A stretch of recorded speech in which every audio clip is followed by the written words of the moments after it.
మీరు ఆశీర్వదించండి. కాంగ్రెస్ పార్టీ అధికారంలోకి వచ్చిన వెంటనే ప్రత్యేక హోదా ఆంధ్ర రాష్ట్రానికి 10 సంవత్సరాలకు వస్తుందమ్మా. నేను ఎంపీగా నిలబడుతున్నాను. కాంగ్రెస్ పార్టీ తరఫున మీ రాజశేఖర రెడ్డి బిడ్డ ఈరోజు ఎంపీగా నిలబడడం జరుగుతుంది. మీరు ఆశీర్వదించండి. కాంగ్రెస్ పార్టీ కేంద్రంలో కూడా అధికారంలోకి వస్తుంది. కేంద్రంలో కాంగ్రెస్ పార్టీ అధికారంలోకి వస్తే మీరు గెలిపించిన మీ రాజశేఖర రెడ్డి బిడ్డ మంత్రి కూడా అవుతుంది. మనస్ఫూర్తిగా ఆశీర్వదించండి. మీ బాగు కోసం, మన బిడ్డల బాగు కోసం, మీ హక్కుల కోసం కొట్లాడుతుంది రాజశేఖర రెడ్డి బిడ్డ. కడప రాజకీయాలు మీరందరూ చూస్తున్నారమ్మా. 5 సంవత్సరాలైంది వివేకానంద రెడ్డి గారి హత్య చేసి. 5 సంవత్సరాలుగా న్యాయం కోసం అడుగుతూనే ఉన్నారు. ఈ రోజు వరకు న్యాయం వచ్చిందా? ఆయన బిడ్డ అయితే కోర్టు ఎక్కని తట్టని కోర్టు తలుపు లేదు, ఎక్కని మెట్టు లేదు. న్యాయం కోసం ప్రతి పోలీస్ స్టేషన్ తిరిగింది, న్యాయం కోసం ప్రతి కోర్టు చుట్టూ తిరిగింది.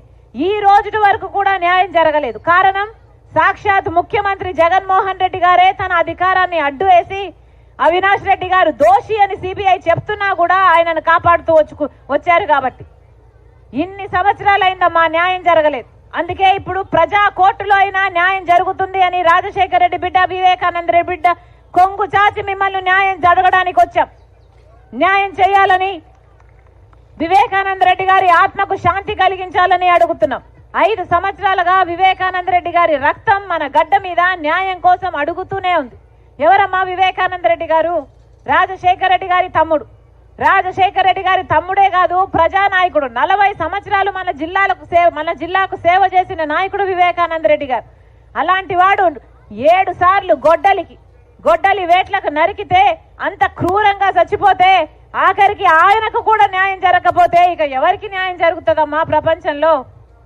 అందుకే మీరైనా న్యాయం చేయాలి అని రాజశేఖర రెడ్డి బిడ్డ మనస్ఫూర్తిగా మిమ్మల్ని అందరినీ కూడా ప్రార్థిస్తుంది. మరొకసారి మీ రాజశేఖర రెడ్డి బిడ్డనమ్మా, నన్ను గెలిపించండి. మీ బిడ్డనవుతుంది రాజశేఖర రెడ్డి బిడ్డ. మీ బిడ్డ అవుతుంది, మీ బలం అవుతుంది, మీ గొంతు అవుతుంది, మీ కోసం కొట్లాడుతుంది, మీ బాధ్యతను తన భుజాన వేసుకుంటుంది. మీరు ఆశీర్వదించండి. రాజశేఖర రెడ్డి బిడ్డను గెలిపించండి. రాజశేఖర రెడ్డి బిడ్డ ఈ గడ్డ మీదనే బతుకుతుంది. రాజశేఖర రెడ్డి బిడ్డ ఈ గడ్డ బిడ్డలకే తన జీవితాన్ని అంకితం చేస్తుంది.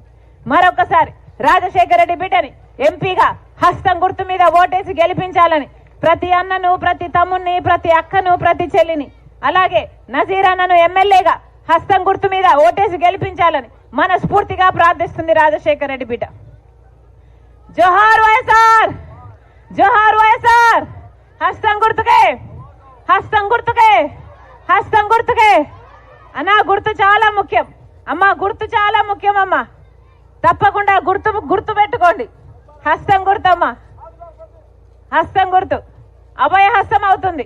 రాజశేఖర రెడ్డి గారి గుర్తు చేయి లేకపోతే ఏమీ లేదు. అవునా? ఆశీర్వదించండి. అవును, 3 పూట్ల అన్నం తినాలంటే చేయి కావాలి. ఆశీర్వదించండి అమ్మ, ఆశీర్వదించండి అన్న, ఆశీర్వదించండి.